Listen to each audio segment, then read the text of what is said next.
Assalamualaikum warahmatullahi wabarakatuh. Salam Pramuka. Perkenalkan, nama saya Arya Ramadan. Di sini saya akan menyampaikan suatu pidato dengan judul Pramuka harus selalu di depan, dalam rangka melakukan pengujian SKU poin nomor 7 dengan penguji Kak Agus Supriyadi.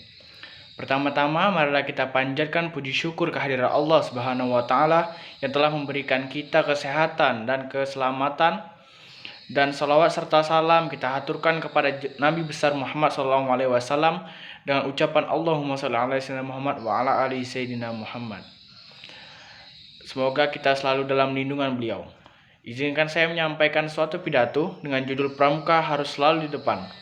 Seperti semboyan yang disampaikan oleh Ki Hajar Dewantara, di depan menjadi teladan, di tengah memberikan inspirasi, dan di belakang memberikan dorongan.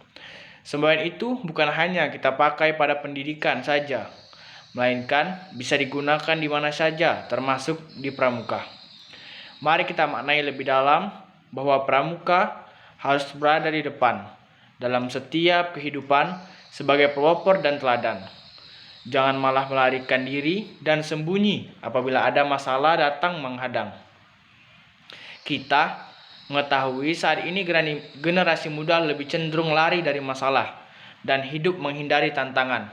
Akibatnya, ketika kehidupan tidak lagi bersahabat dengan mereka, maka para manusia ini akan sangat mudah jatuh, stres, galau, dan sebagainya. Kehidupan bukanlah matematika yang dengan pasti diketahui hasilnya secara nyata. Kehidupan memiliki banyak misteri dan pusaran-pusaran masalah yang bisa menenggelamkan diri kita. Oleh sebab itu, kita harus berani untuk menjalani hidup dengan penuh tantangan. Salah satu caranya adalah melatih diri untuk senantiasa berada di garis depan dan merasakan sendiri bagaimana berkontak dengan masalah. Menempatkan diri menjadi pandu atau pramuka bagi kehidupan tentu sekedar di depan mata, namun juga mesti siap lahir dan batin untuk menerima resiko dan memperjuangkan resiko tersebut. Selain itu, juga harus memberikan teladan yang baik. Sukses atau tidak kita di depan itu tidak penting.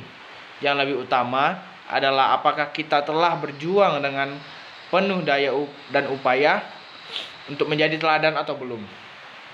Memang tidak semua bidang bisa dikerjakan oleh pramuka, namun setiap pramuka pasti bisa menjadi terdepan di bidangnya. Seorang pramuka dan seorang pembina pramuka penggalang di SMP tentu tidak bisa menjadi pilot yang tangguh. Namun seorang pramuka yang menjadi pilot pasti bisa berjuang untuk menjadi terdepan di profesinya tersebut. Sebaliknya, seorang pramuka yang jadi pilot tentu tidak bisa selalu ada untuk adik-adik peserta didik dan memberi pembinaan secara penuh. Tapi seorang pramuka yang jadi pembina penggalang bisa mengerjakan tugas ini dengan maksimal dan penuh prestasi.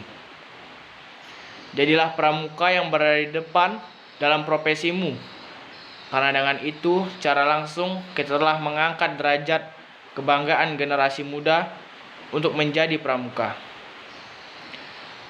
Semoga pidato ini ada manfaatnya. Mohon maaf apabila ada kata-kata yang salah dan yang kurang berkenan. Kesimpulan dari pidato saya kali ini adalah kita memang bukan hanya orang-orang yang ahli di bidangnya, tapi setiap pramuka harus menjadi ahli di bidangnya. Memang tidak mudah, tapi kita sebagai generasi muda perlu belajar untuk mencapainya. Di mana kita harus belajar? Di pramuka, dan dimulai sejak dini. Nanti jika kita sudah berjuang dan dapat mencapai cita-citanya karena pramuka, itu berarti tujuan kita telah tercapai dan kita juga berhasil menerapkan pramuka harus selalu di depan.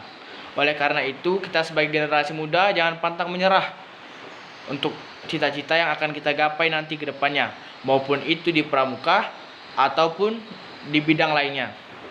Tetapi yang harus kita ketahui, pramuka harus selalu berada di hati kita. Sekian yang dapat saya sampaikan. Apabila ada kekurangan, saya mohon maaf. Sebab kesempurnaan hanyalah milik Allah dan kehilapan adalah sifat manusia. Saya akhiri, wassalamualaikum warahmatullahi wabarakatuh. Salam Pramuka.